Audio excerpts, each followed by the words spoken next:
Livro de Salmos, capítulo 122, versículo 1, diz assim: Alegrei-me quando me disseram, vamos à casa do Senhor. Igreja literalmente significa Assembleia do Povo. É universal porque congrega fiéis de todas as línguas, povos e nações. É local por estar plantada em determinada região, a fim de atender aos crentes de um bairro, de um distrito, de uma cidade. Da mesma forma que uma família, a igreja traz em sua organização a variedade pertinente de um corpo e também as contradições próprias da multiplicidade de temperamentos, estilos, emoções e sentimentos. Espera-se de um relacionamento entre irmãos participação ativa pela boa convivência, fator imprescindível à vida cristã.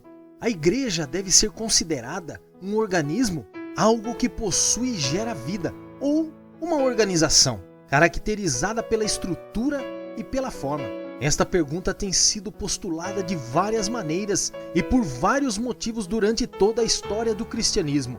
Cada geração de crentes, inclusive alguns pentecostais do início do século XX, tem contado com pessoas que consideram a igreja apenas como um organismo, enfatizaram a natureza espiritual da igreja e tende a pensar que qualquer tentativa de organizar o corpo de crentes resultará na erosão da igreja e finalmente na morte, espontaneidade e vida que caracterizam a verdadeira espiritualidade. Outros creem firmemente na necessidade da estrutura organizacional da igreja. Chegam ao extremo de ensinar que a Bíblia oferece pormenores específicos para a ordem e regulamento dela. Os dois pontos de vista, organismo e organização, não precisam colocar-se em estado de tensão, pois é possível perceber que se completam mutuamente. Cada uma das descrições bíblicas da igreja analisadas supra o povo de Deus, corpo de Cristo, templo do Espírito Santo, sugerem uma unidade orgânica.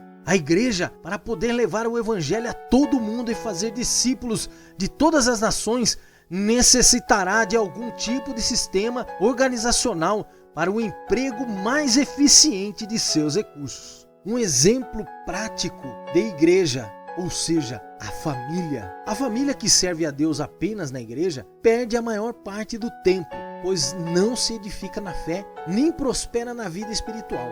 Mediante o culto doméstico, a família pode ter uma igreja em casa. Já é conhecido o conceito de que é em casa que demonstramos o quanto do cristianismo que temos. Um menino inocentemente desafiou o pai. Pai, vamos fazer uma igreja em casa? Por quê? Perguntou o pai. O garoto respondeu: porque o Senhor na igreja é um homem muito crente. Lá o Senhor é bem diferente, trata todos tão bem. E aqui o Senhor briga muito. Se a família quiser assistir a 7 cultos a mais por semana, fazendo o culto doméstico, terá uma igreja em casa. Porque onde estiverem 2 ou 3 reunidos em meu nome, aí estou no meio deles.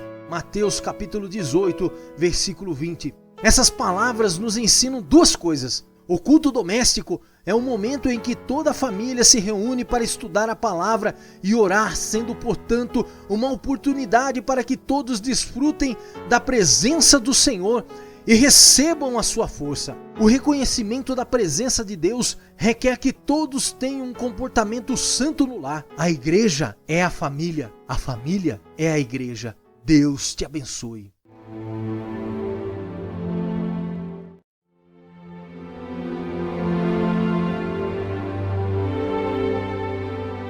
Me dá poder de